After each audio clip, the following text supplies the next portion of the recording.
안녕하십니까, 정성산TV입니다. 중앙대 법학대학원 이인호가 헌재를 박살을 냈습니다. 법률가들이 가장 많이 공유 중에 있습니다. 중앙대 법학대학원 이인호 SNS에 따르면 국회 의결이 없는 국회의장의 권한쟁의 심판 청구는 각하되어야 한다. 마은혁 재판관 임명 부작위 권한쟁의 사건은 각하되어야 한다. 2024년 12월 26일 국회가 헌법재판관 3인 마은혁, 정계선, 조한창에 대한 선출안을 의결하여 대통령 권한대행 제1부총리에게 송부했으나 2025년 1월 1일 대통령 권한대행은 정계선, 조한창 2인에 대해서만 임명권을 행사하고 마은혁 1인에 대해서는 여야의 합의가 없다는 이유로 임명권을 행사하지 않았다. 그러자 1월 3일 국회의장은 국회의 헌법재판관 선출권을 침해당했다고 주장하면서 대통령 권한대행을 상대로 권한쟁의 심판을 청구하였다. 이 사실을 한겨레신문은 다음과 같이 보도하였다. 우 의장이 이날 권한쟁의 심판 청구서를 접수했다고 의장실 관계자가 전했다. 우원식 마은혁 헌법재판관 임명 배제 자의적 권한쟁의 청구. 이 권한쟁의 청구 사건을 헌법재판소 전자헌법재판센터 사건 검색 코너에서 확인하면 사건 번호 2025 헐라일 사건명 국회와 대통령 간의 권한쟁의 접수일자 2025년 1월 3일 청구인 국회, 피청구인 대통령으로 기록되어 있다. 헌법재판소는 2025년 1월 22일 이 사건에 대해 한 차례 공개 변론을 열었고 2월 3일 선고를 하겠다고 예고를 하였다. 그런데 헌법재판소는 선고 3일을 앞둔 1월 31일 대통령 권한대행에게 당시 양당의 헌법재판관 후보자 추천서 제출 경위에 대한 상세 내용을 서면으로 바로 당일 내로 제출할 것을 요구했다. 이미 앞서 대통령 권한대행 대리인들은 관련 경위의 입증을 위해 증인 신청과 변론을 다시 열어달라는 신청서를 제출했었지만 헌법재판소는 이 요구를 단칼에 묵살했었다. 그런데 선고 3일을 앞두고 상세한 후보자 추천 경위를 제출하라니 그것도 당일 안에 무슨 이런 심판 진행이 있는가? 사실관계가 아직 확인되지 않은 부분이 있으면 변론을 제기해서 사실관계를 정확히 확정하는 것이 재판의 기본 아닌가? 재판의 품격과 권위를 이렇게 떨어뜨릴 수 있는가? 그런데 이 권한쟁의 심판에는 더 심각한 절차적 흠결이 있는 것으로 보인다. 대통령과 국회 사이에 헌법상 부여받은 권한에 대해 서로 다툼이 있는 경우 헌법재판소가 권한쟁의 심판을 통해 이 다툼을 해결한다. 헌법 제111조 제1항.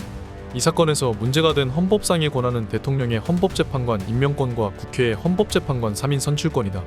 헌법은 부인의 헌법재판관은 대통령이 임명한다라고 규정하고 그중 3인은 국회에서 선출하는 자를, 3인은 대법원장이 지명하는 자를 임명한다라고 규정한다. 따라서 대통령은 국회가 선출하는 3인의 헌법재판관을 임명하는 권한을 가진다. 국회는 3인의 헌법재판관 선출권을 가진다. 여기서 국회 선출의 의미가 임명이 아니면 분명하다. 임명하는 권한은 대통령에게 있다. 국회가 선출했다고 대통령이 무조건권 임명해야 한다면 그것을 임명권이라고 말할 수는 없다. 이 쟁점은 다음 기회에 자세히 논증하기로 한다. 그에 앞서 쟁점이 되는 것은 이 사건의 청구인이 누구냐 하는 것이다. 헌법이 명시하고 있듯이 헌법재판관 3인의 선출 권한은 국회가 가진다. 선출권을 침해당한 자도 당연히 합의제 기관인 국회이다. 따라서 국회의장이나 국회의원은 청구인이 될 수 없다. 국회의원이나 국회의장은 국회의 의결 과정에 참여해서 심의 표결권 혹은 가결 선포권을 가질 뿐이다.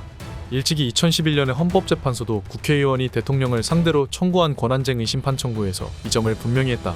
즉 국회의 동의를 받지 않고 대통령이 조약을 비준했다고 해서 다툼이 벌어졌는데 동의권을 침해받은 주체는 국회이기 때문에 국회가 권한쟁의를 청구하지 않은 상황에서 개별 국회의원이 국회를 대신해서 청구할 수 없다고 판단하여 전원일치로 심판 청구를 각하한 사례가 있다.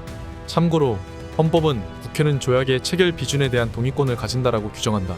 그렇다면 이 사건에서 국회가 자신의 권한 침해를 다투어서 권한쟁의 심판을 청구하려면 합의제 기관으로서 심판 청구에 관한 의사결정을 내려야 한다. 즉 본회의에서 권한쟁의 심판 청구의 건을 안건으로 상정하고 그 안건에 대해 심의표결 절차에 따라 의결해야 한다. 그러나 국회의 의안정보 시스템 어디에서도 심판 청구서가 헌법재판소에 접수된 1월 3일과 그 직전에 국회 본회의에서 처리한 권한쟁의 심판 청구의 건은 찾아볼 수 없다. 국회의원 수당에서 30만 원의 의원금을 객출한다는 내용의 의원금 객출의 건은 있어도 심판 청구의 건은 보이지 않는다. 그렇다면 한겨레 신문이 보도한 대로 이 사건 권한쟁의 심판 청구는 국회의장이 임의로 청구한 것이다. 따라서 헌법재판소는 선고를 하기에 앞서 이 사실관계를 확인해야 한다.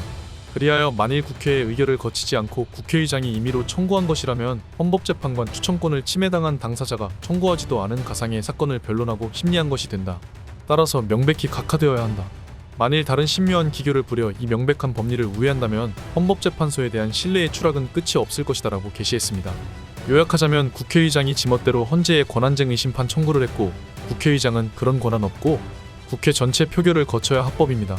헌재도 2011년에 국회의원 단독 청구는 각하라고 이미 판례 있으며 근데 헌재 선고 3일 전 갑자기 대통령 대행한테 자료 더 내놓으라고 요구를 했고 재판 기본도 안 지켰습니다. 법리적으로 이건 무조건 각하감인데 헌재가 이상하게 정치 따라가면 나라 끝장납니다. 꼭 알아야 하는 내용입니다. 여러분도 많이 공유 부탁드립니다. 다음 시간에 뵙겠습니다. 정성산 TV 좋아요, 구독, 알림 설정 부탁드립니다. 감사합니다.